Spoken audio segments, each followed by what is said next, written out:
સુરતના વેદ દરવાજા નાસિરનગર ઝુંપડપટ્ટી ડિમોલિશનનો જે વિવાદ છે તે નોટિસ આપ્યા વિના જ ઘરો તોડી પડાયા હોવાનો લોકોએ આક્ષેપ કર્યો છે કે નોટિસ નહોતી આપવામાં આવી। ઝુંપડપટ્ટીના અનેક ગરીબ પરિવારો ધોમધકતા તાપમાં ગરમીહોણા થયા છે। ગંભીર આક્ષેપો પર અધિકારીઓ અને શાસકોની છટકબારીનો દાવો છે। મીડિયાના ફોન રિસીવ કરવામાં પણ અધિકારી શાસકોની આળસ જોવા મળી રહી છે।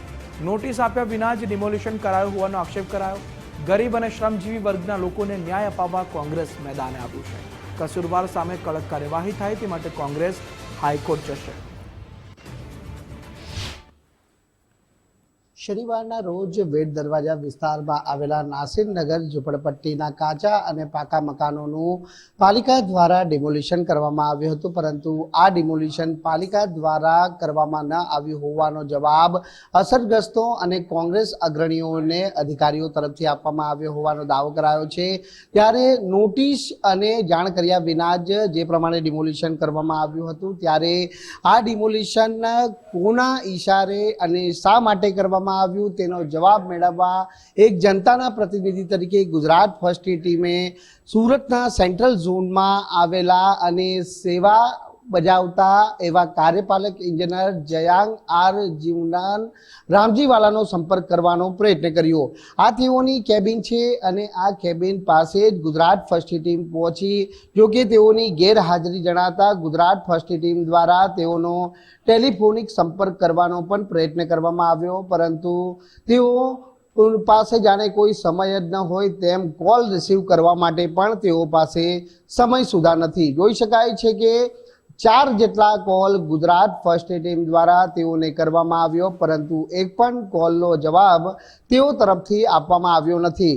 એક વખત આ કાર્યપાલક એન્જિનિયર જે જયાંગ આર જીવરામજીવાલા છે તેઓને કોલ કરવાનો પ્રયત્ન કરીશું। જોઈ શકાય છે અને રિંગ પણ વાગી રહી છે તે પણ આપણે જણાવીશું।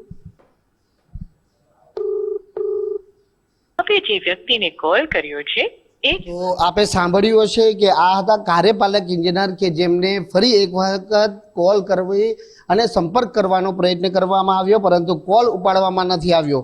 હવે આપણે જઈશું સીધા સ્ટેન્ડિંગ કમિટી ચેરમેન કે સ્ટેન્ડિંગ કમિટી ચેરમેન કોલ ઉપાડી રહ્યા છે કે name and reason for calling. I'll see if this person is available. જોઈ શકાય છે કે જે કોલ છે તે કોલ પણ છે તે ડિસ્ટર્બન્સમાં નાખી દેવામાં આવ્યો છે, એટલે કે કોલ ઉપાડવામાં આવી રહ્યો નથી। બીજી બાબત અમને એ પણ જણાવવાનો પ્રયત્ન કરીશું કે આ બાબતને લઈને જ્યારે ગુજરાત ફર્સ્ટની ટીમ દ્વારા પાલિકા કમિશનર એમ નાગરાજનનો પણ સંપર્ક કરવામાં આવ્યો, તે વિગતો પણ આપણે જાણવા માંગીશ કે આ રહ્યા કોલ। અહીં ગુજરાત ફર્સ્ટની ટીમ દ્વારા આટલા કોલ કરવામાં આવ્યા હતા, પરંતુ પાલિકા કમિશનર દ્વારા પણ એક પણ કોલ રિસીવ કરવામાં આવ્યો નહોતો। 2 જેટલા કોલ કરવામાં આવ્યા છે અને આ સાથે મેસેજીસ પણ કરવામાં આવ્યા છે, તે પણ આપણે બતાવવાનો પ્રયત્ન કરીશું કે મેસેજ પણ છે તે કમિશનર તરફથી હાલ જવાબ નથી આપવામાં આવી રહ્યો। એ કે આ કમિશનરને મેસેજો કરવામાં આવ્યા છે કે તમારા અધિકારીઓ કોલ છે તે નથી લઈ રહ્યા અને મીડિયા છે તે ઘણા સમયથી અહીં વેઇટ પણ કરી રહ્યું છે। ત્યારે સવાલ એટલા માટે જ ઉપસ્થિત થઈ રહ્યા છે કે સામાન્ય જનતા તો ઠીક છે, પરંતુ મીડિયાના પ્રશ્નોના જવાબ આપવામાં પણ અધિકારીઓ જાણે પાછી પાણી કરી રહ્યા છે। કેમેરામેન વિરલ વ્યાસ સાથે રાકેશ બ્રહ્મભટ્ટ, ગુજરાત ફર્સ્ટ, સુરત। જો કોર્પોરેશન કહેતી હોય કે અમે ડિમોલિશન નથી કર્યું ને કોઈ ખાનગી વ્યક્તિ પણ કર્યું તો એને કાયદેની કઈ પ્રોસિજરનો અમલવારી કરી છે? ગુજરાતમાં કાયદાઓ છે કે કોઈની ખાનગી જગ્યા પર કોઈનો કબજો હોય તો એને ખાલી કરાવવા માટે કલેક્ટર કચેરીએ રજૂઆત કરવી પડે, પોલીસ કમિશનરને કરવી પડે, નામદાર હાઈકોર્ટમાં જવું પડે। એટલે નામદાર હાઈકોર્ટથી ઓર્ડર આવે કે કલેક્ટર કચેરીમાંથી ઓર્ડર આવે અને એ પોલીસ બંદોબસ્ત તેને ખાલી કરાવવા આવે કાયદેસર, તો એ કાયદાની પ્રોસેસ છે। પરંતુ જે કોઈ ખાનગી વ્યક્તિએ પણ કર્યું છે તેને કાયદાની પ્રોસેસનો અમલ કર્યો નથી।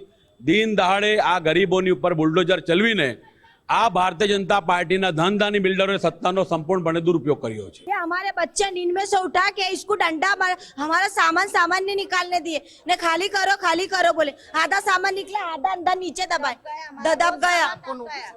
कुछ नहीं ना नोटिस दिया ना खुद दिया। हमारे बच्चे सोए थे सुबह में, चाय हमारे बच्चे लोगों ने चाय नहीं पी। हमारे बच्चे ने 7 बजे दरवाजा ठोका और बोले बद्दा तोड़वानु છે બધા તોડવાનું છે એમ કીધું ને ખાલી કરો એમ કીધેલું ને કોઈ आके नोटिस नहीं दिया ना कुछ बोल के नहीं गया है हमारा सब सामान भी दब गया अंदर हमारे सब सामान दब गए हैं अंदर हमारे थोड़ी बहुत चीजें निकली है बाकी हमारा सब सामान अंदर ही दब गया है જો અમે હવે હાઈકોર્ટ તરફ જવાના તૈયારીમાં છે અને એસઆઈટીનું ગઠન કરશું અને એસઆઈટી તપાસ કરશે કે આ કયા બિલ્ડરના હિસાબે કે કયા અધિકારીના હિસાબે આ મેગા ડેમોલિશન થયું અને દરેક મારા ભાઈઓ બહેનો અને જેમનો અહીંયા ઘર છે એ कितने सालों से यहाँ पर रहते हमको तो 45 साल यहाँ हो गए थे मेरे छोकरा के मोबाइल भी छीन लिया ना रिक्शा में बिठा रहा था वीडियो उतार रहे थे तो मेरे छोकरे की शादी थी सामान भी दब गया हाथ पा पड़ी तो भी नहीं कारण दे रहे मेरे को सामान हैं आपको नोटिस वगैरह कुछ दिया कुछ भी नहीं आया था हम बरसों से यहाँ रह रहे हमारे बच्चों के साथ रहे हैं नाती नवासों के साथ रहे हैं यहाँ